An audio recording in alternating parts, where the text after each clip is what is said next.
정말 말도 안 되는 일이 벌어졌습니다. 2023년 2월 터키 남부를 강타한 규모 7.8의 초대형 지진. 수만 명이 갇히고 도시 전체가 무너졌습니다. 세계 각국이 머뭇거리고 있을 때 단 하나의 나라, 가장 먼저 하늘을 가른 수송기가 있었습니다. 기체 옆엔 태극기, 그리고 코리아 레스큐라는 문구.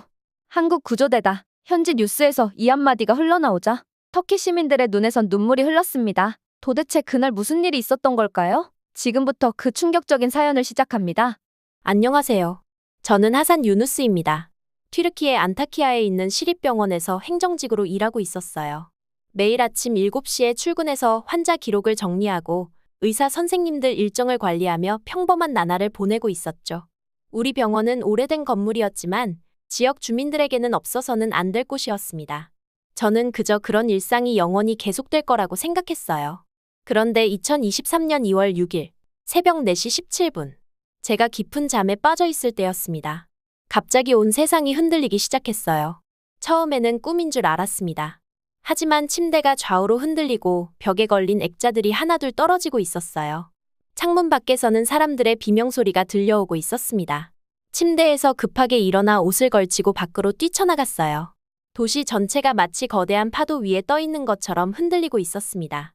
사람들은 공포에 질려 거리로 뛰어나오고 있었고 건물들은 마치 종이처럼 접히고 있었어요. 그때 문득 병원 생각이 났습니다.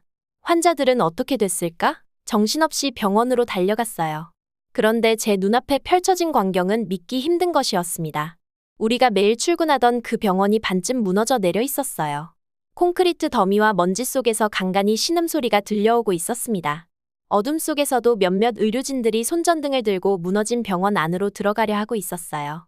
저도 망설임 없이 그들과 함께했습니다. 병원 안은 아비규환이었어요. 벽이 무너져 내려복도가 막혀 있었고 환자들은 공포에 질려 도움을 청하고 있었습니다. 제 손으로 환자들을 꺼내려 했지만 두꺼운 콘크리트 더미에 막혀 진전이 없었어요. 우리의 맨손으로는 무거운 기둥과 벽을 옮길 수 없었습니다. 땀을 뻘뻘 흘리며 콘크리트 조각을 하나하나 옮기고 있었지만 그것은 마치 바닷물을 바가지로 퍼내는 것과 같았어요. 전화는 끊겨 있었고 전기도 들어오지 않았습니다. 구조 장비도 없는 상태에서 우리는 그저 기다릴 수밖에 없었어요. 시간이 흐르면서 점점 절망감이 커져가고 있었습니다. 살려달라는 목소리가 점점 약해지고 있었고 먼지와 피냄새가 코를 찌르고 있었어요. 그렇게 하루가 지나고 도시는 폐허가 되어 있었습니다. 사람들은 서로를 부둥켜 안고 울고 있었고 누군가는 실종된 가족을 찾아 헤매고 있었어요. 그때 주변에서 한 소문이 퍼지기 시작했습니다. 처음에는 작은 속삭임이었다가 점점 커지고 있었어요. 한국이 왔대, 이 소문이었습니다. 그날 오후 무너진 병원 앞 광장은 혼란 그 자체였습니다. 부상자들이 여기저기 누워 있었고 의료진들은 제한된 약품으로 응급처치를 하고 있었어요. 절망감이 도시 전체를 뒤덮고 있었죠. 먼지와 울음소리 그리고 살려달라는 외침이 공기 중에 가득했습니다. 해가 중천에 떠 있었지만 먼지 때문에 마치 해질녘처럼 어두웠어요. 그때였습니다. 여러 대의 군용 차량이 먼지를 일으키며 병원 앞에 멈춰 서고 있었어요. 처음에는 그저 또 다른 구조대라고 생각했습니다. 하지만 차에서 내린 사람들은 뭔가 달랐어요. 파란색 유니폼을 입고 있었고 등에는 코리아와 KDRT라는 글자가 선명했습니다. 대한민국 국제긴급 구조대였어요. 한 여성 구조대원이 앞장서서 걸어오고 있었습니다. 그녀의 눈빛에는 결연함이 가득했어요. 그녀 옆에는 한국 국기가 그려진 가방을 들고 있는 남성 구조대원이 따라오고 있었습니다. 그들은 먼지 속에서도 깔끔하고 단정한 모습이었어요. 여기가 병원이죠? 얼마나 많은 사람들이 아직 안에 있습니까? 그들의 영어는 서툴렀지만 의사소통하는 데는 문제가 없었어요. 저는 대략적인 상황을 설명해드렸습니다. 병원 안에 아직 50명 정도의 환자와 의료진이 갇혀 있을 거라고요. 그들의 움직임은 놀라웠습니다. 전문적이고 신속했어요. 말 한마디 없이도 서로를 이해하는 듯했죠. 30명 정도 되는 구조대원들은 각자의 위치로 흩어져 장비를 풀고 있었습니다. 어떤 이는 생명 탐지기를, 어떤 이는 카메라를, 또 다른 이는 절단기를 준비하고 있었어요. 그들이 가져온 장비는 우리가 여태껏 본 어떤 구조대보다 체계적이었습니다. 저기, 저 사람들 한국에서 왔대요. 6,000km를 날아왔다고 해요. 누군가 그렇게 말하고 있었습니다. 놀라운 사실이었어요. 그들은 지구 반대편에서 우리를 돕기 위해 온 것이었죠. 잠도 자지 않은 채 통역도 없이 바로 현장으로 뛰어들었어요. 가장 놀라운 건 그들이 도착하자마자 건물 구조도를 펼쳐놓고 어디를 먼저 수색할지 계획을 세우고 있었다는 겁니다. 마치 이 도시를 오래 알고 있었던 것처럼요. 그들 중 한 명이 저를 보고 물었습니다. 이 병원에 들어가는 다른 입구가 있습니까? 저는 지하 주차장으로 연결되는 비상 출입구가 있다고 알려드렸어요. 그러자 바로 몇몇 구조대원들이 그쪽으로 향했습니다. 그들의 발걸음에는 망설임이 없었어요. 해가 저물기 시작했을 때 다른 나라 구조대들이 하나둘 캠프로 돌아가고 있었습니다. 지진 발생 24시간이 지나면 생존율이 급격히 떨어진다는 말이 현장에 퍼지고 있었어요. 하지만 한국 구조대는 달랐습니다. 그들은 헤드랜턴을 켜고 여전히 수색을 계속하고 있었어요. 어둠 속에서 그들의 불빛이 마치 희망의 별처럼 빛나고 있었습니다. 더 놀라운 건 그들의 손에 들린 것이었어요. 사진이었습니다. 실종자들의 얼굴이 담긴 사진과 손글씨로 적은 이름들. 그들은 하나하나 확인하며 돌아다니고 있었어요. 주민들에게 사진을 보여주며 정보를 모으고 있었습니다. 그들의 진지한 표정을 보면 마치 자신들의 가족을 찾는 것 같았어요. 그중 한 구조대원이 저에게 다가왔습니다. 어깨에는 체력의 한계를 보이는 피로가 느껴졌지만 그의 눈빛은 여전히 밝게 빛나고 있었어요. 이분들을 찾고 있습니다. 도와주실 수 있을까요? 서툰 영어였지만 그의 눈빛은 진실함으로 가득했습니다. 손에 든 사진 속에는 한 가족이 웃고 있었어요. 아빠, 엄마, 그리고 3살쯤 되어 보이는 아이. 그는 이어서 말했습니다. 우리는 한 명도 포기하지 않겠습니다. 그 말을 들었을 때 저는 그들이 정말 진심이라는 것을 느꼈어요. 그저 임무가 아니라 진짜 사명감을 가지고 온 사람들이었습니다. 그 순간 제 마음속에 오랜만에 희망이 꽃피기 시작했어요. 이틀째 되던 날 구조 현장은 더욱 절박해지고 있었습니다. 시간이 흐를수록 생존자를 찾을 가능성이 낮아진다는 것을 모두가 알고 있었어요. 지역 당국은 생존자 구조 활동을 점차 수습 단계로 전환하려는 움직임을 보이고 있었습니다. 하지만 한국 구조대는 쉬지 않고 수색을 이어가고 있었어요. 그들의 얼굴에는 피로가 역력했지만 눈빛만은 여전히 강한 의지로 빛나고 있었습니다. 특히 그들 중 김씨라고 불리는 남성 구조대원은 23시간째 같은 무너진 아파트를 수색하고 있었어요. 다른 구조대원들이 교대로 쉬는 동안에도 그는 계속해서 콘크리트 더미 사이를 살피고 있었습니다. 때로는 작은 틈새에 귀를 대고 오랫동안 소리를 듣고 있기도 했어요. 현지 사람들은 그를 불면의 사나이라고 부르기 시작했습니다. 왜 그렇게 계속 같은 곳을 찾고 있나요? 제가 통역을 통해 물었어요. 그는 잠시 수색을 멈추고 저를 바라보았습니다. 그의 얼굴은 먼지와 땀으로 범벅이 되어 있었어요. 그의 눈가에는 깊은 피로의 흔적이 역력했습니다. 그는 물통을 들어 한 모금 마시고 조용히 대답했어요. 이 건물 3층에 한 가족이 살고 있었어요. 어제 이웃 주민에게서 정보를 들었습니다. 아이가 있대요. 10살 여자아이. 그 아이가 학교에서 그린 그림을 봤어요. 꼭 제 딸 그림과 비슷했습니다. 목소리가 살짝 떨렸습니다. 잠시 말을 멈추고 먼 하늘을 바라보았어요. 그의 눈에는 무언가가 반짝이고 있었습니다. 그는 주머니에서 작은 사진 한 장을 꺼내 보여주었어요. 가족 사진이었습니다. 제 딸도 비슷한 나이예요. 만약 제 딸이 이곳에 갇혀 있다면 누군가 포기하지 않고 찾아주길 바랄 거예요. 그는 다시 장비를 들고 일을 계속했어요. 손이 미세하게 떨리고 있었지만 멈추지 않았습니다. 이제 그가 왜 그토록 필사적으로 수색하는지 이해할 수 있었어요. 오후가 깊어지면서 구조대 리더로 보이는 사람이 김 씨에게 다가가 휴식을 권하고 있었습니다. 그러나 김 씨는 고개를 저었어요. 그는 생명 탐지기에 무언가 잡힌 것 같다고 말하고 있었습니다. 신호가 너무 약해서 확신할 수는 없었지만 직감적으로 무언가 있다고 느끼고 있었어요. 그날 밤 갑자기 현장이 술렁이기 시작했습니다. 김 씨가 수색하던 그 무너진 아파트에서 미세한 신호가 포착된 것이었어요. 그의 생명 탐지기가 희미하지만 분명한 신호를 감지했습니다. 아직 살아있다는 확신으로 가득 차 있었어요. 여기 신호가 있어요. 김 씨의 외침에 다른 한국 구조대원들이 즉시 그곳으로 몰려들었습니다. 그들의 움직임은 마치 오랜 시간 함께 훈련받은 특수부대처럼 정확하고 효율적이었어요. 한 명이 명령을 내리면 모두가 즉각 반응했습니다. 마치 하나의 몸처럼 움직이는 그들의 모습은 경이로웠어요. 한 팀은 철근을 자르고 있었고 다른 팀은 조심스럽게 콘크리트 블록을 옮기고 있었습니다. 또 다른 팀은 혹시 모를 2차 붕괴를 방지하기 위해 지지대를 설치하고 있었어요. 누군가는 산소 공급 장치를 준비하고 또 다른 이는 의료 키트를 꺼내고 있었습니다. 밤이 깊어갈수록 추위는 더욱 매서워졌어요. 하늘에서는 가끔 비가 내리기도 했습니다. 구조대원들의 옷은 젖어 있었지만 그들의 열정은 식지 않았어요. 그들의 이마에서는 땀이 흘러내리고 있었습니다. 숨소리가 거칠어지고 팔의 근육이 떨리고 있었지만 그들은 멈추지 않았어요. 어느 순간 김 씨가 손을 들어 모두에게 조용히 하라는 신호를 보냈습니다. 모든 작업이 일시에 멈췄어요. 그는 귀를 기울이고 있었습니다.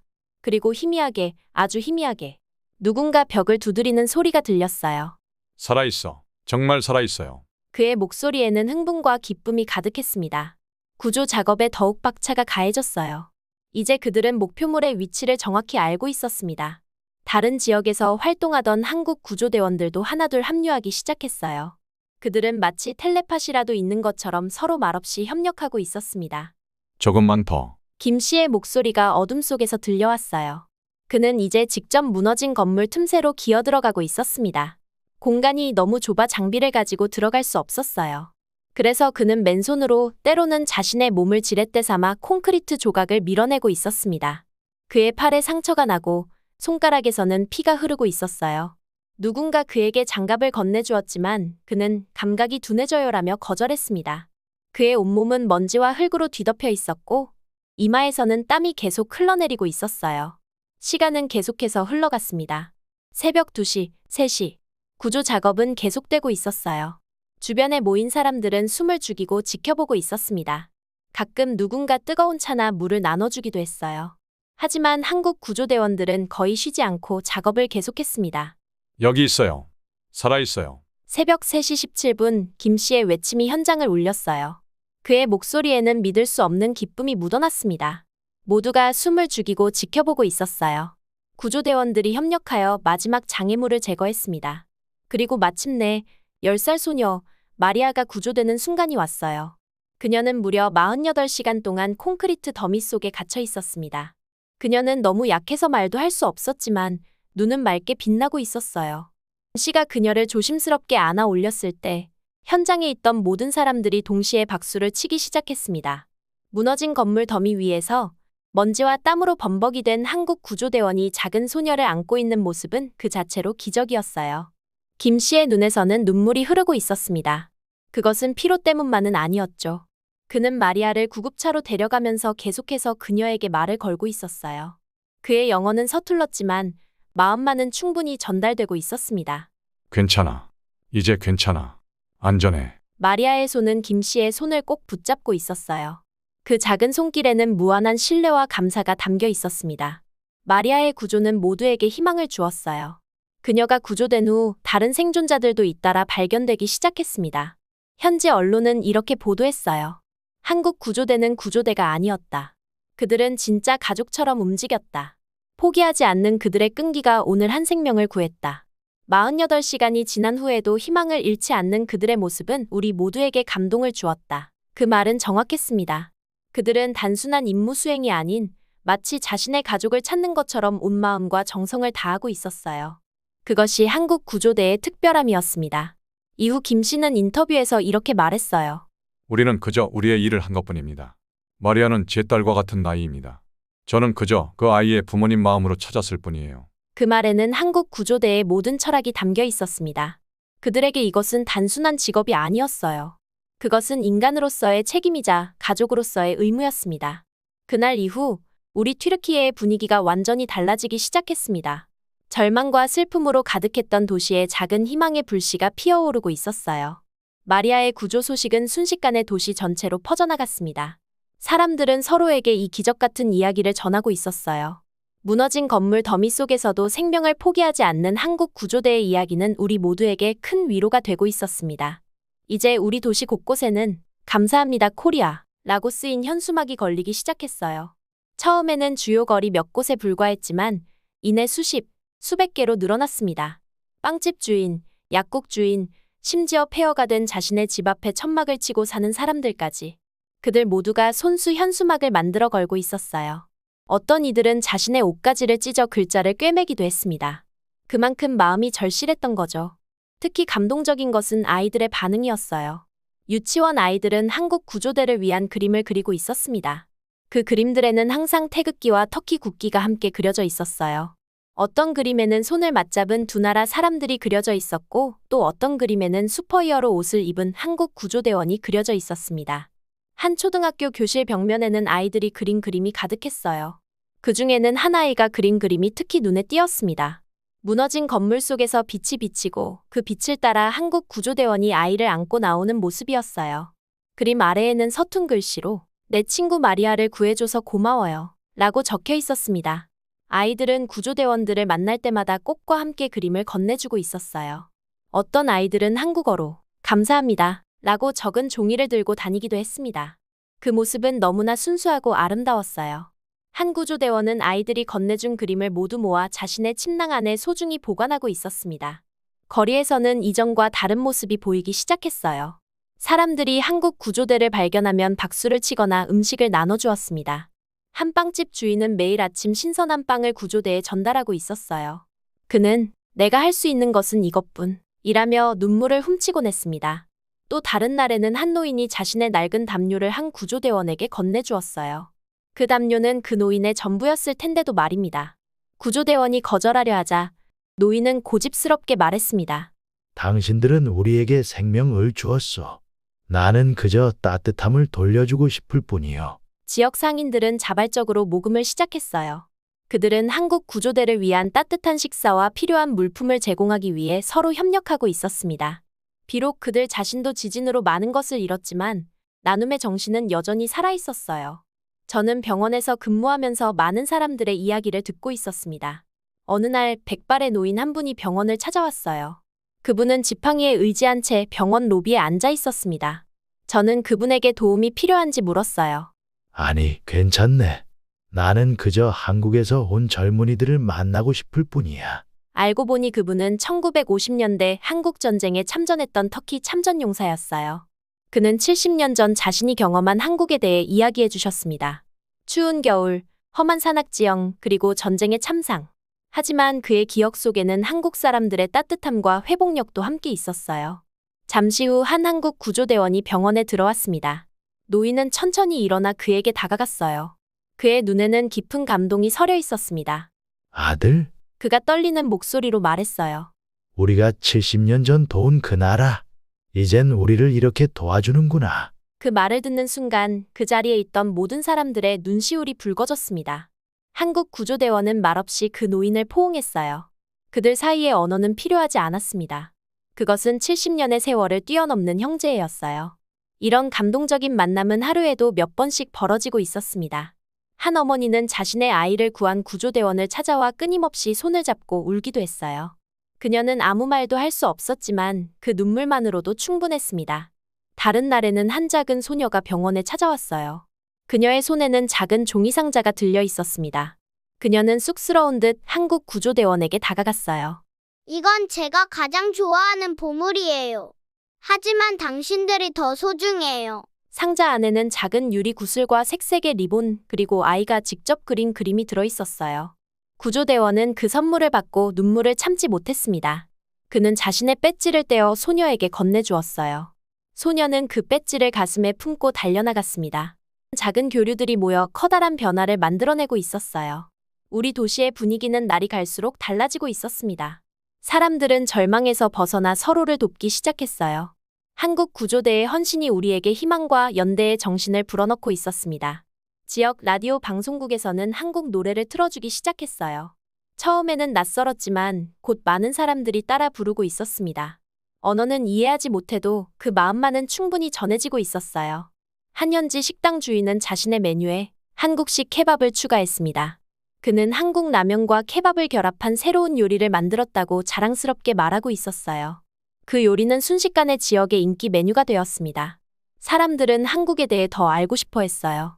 한국의 문화와 그리고 그들이 어떻게 그토록 강한 국가가 되었는지 지역 도서관에서는 한국에 관한 모든 책이 대출되기 시작했습니다.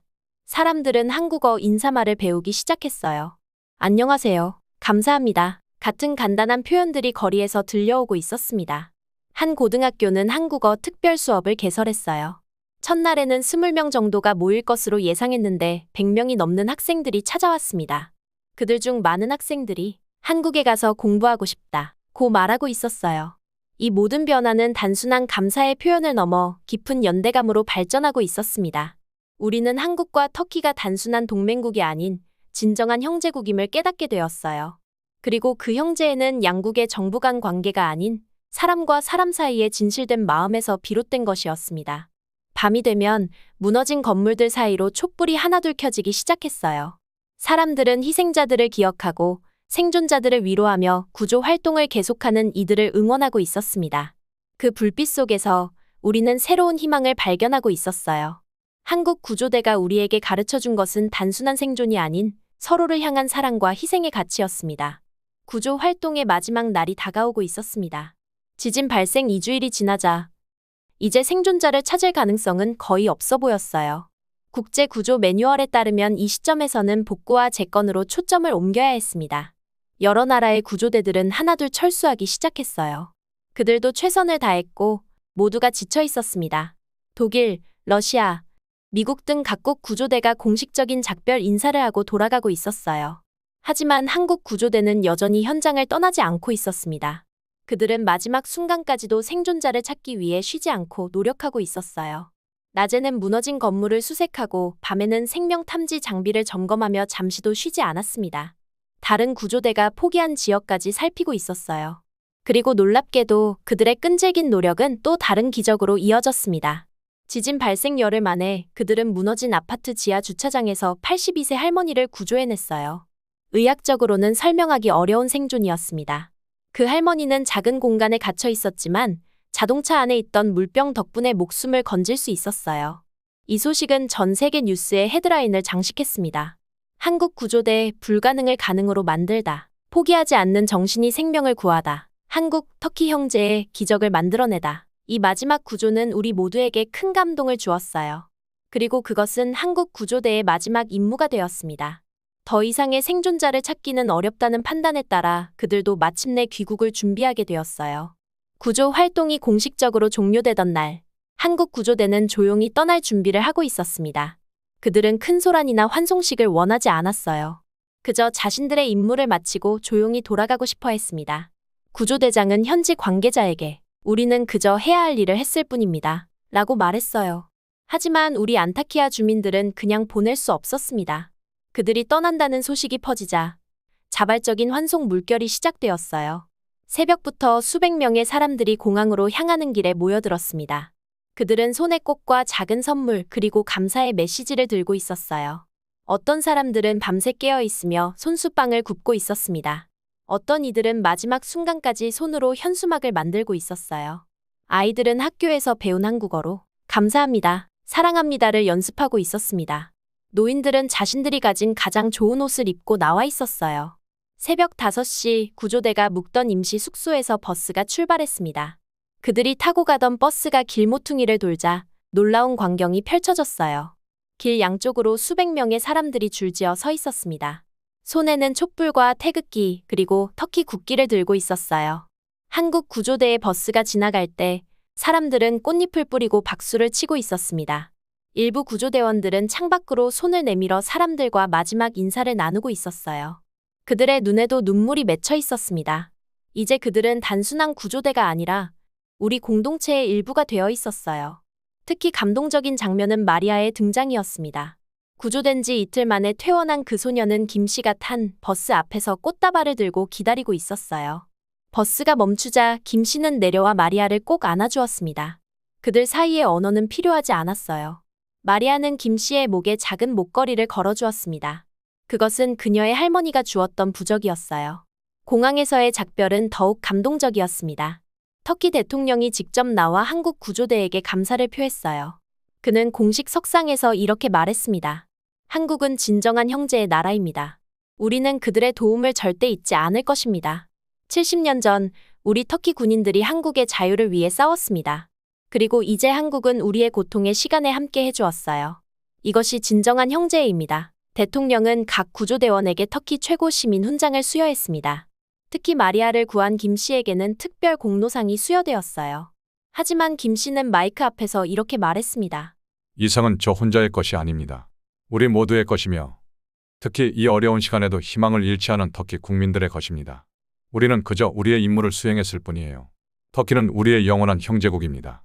여러분의 아픔은 우리의 아픔이며 여러분의 희망은 우리의 희망입니다. 비행기가 이륙할 때 공항 주변에 모인 수천 명의 사람들은 태극기와 터키 국기를 흔들며 작별 인사를 하고 있었어요. 그것은 단순한 작별이 아니라 새로운 시작이었습니다. 하늘에서 바라보면 두 나라의 국기가 바다처럼 물결치고 있었을 거예요. 그 후 몇 주 동안 한국에서는 터키 지진 피해자들을 돕기 위한 모금 활동이 이어졌습니다. 수많은 한국 기업들이 재건 사업에 참여했고 한국 정부는 특별 원조 패키지를 발표했어요. 많은 한국 학생들이 자원봉사자로 터키를 방문했고 터키 학생들은 한국 대학에서 특별 장학금을 받게 되었습니다. 저 하산 유누스는 지금도 무너진 병원 앞에 남겨진 작은 태극기를 매일 바라보며 생각하고 있어요. 그 작은 천 조각이 담고 있는 의미는 너무나 큽니다. 저는 매일 아침 그 태극기에 인사를 하고 저녁에 돌아와 다시 인사합니다. 어떤 날은 그 자리에 아이들이 모여 한국에 대한 이야기를 들려달라고 해요. 저는 그들에게 마리아의 이야기, 김 씨의 이야기, 그리고 형제의 이야기를 들려줍니다. 아이들은 눈을 반짝이며 듣고 있어요. 그리고 이렇게 말합니다. 그날 한국은 진짜 우리 가족이었습니다. 그리고 지금도 영원히 그들은 우리의 가족입니다. 오늘의 사연은 여기까지입니다. 우리 한국을 사랑하는 여러분이 계셔서 저에게는 정말 큰 힘이 됩니다. 이야기가 여러분의 마음에 조금이라도 울림을 주었다면 구독과 좋아요 부탁드려요. 여러분의 따뜻한 댓글 하나하나가 저희에게는 큰 힘이 됩니다. 감사합니다.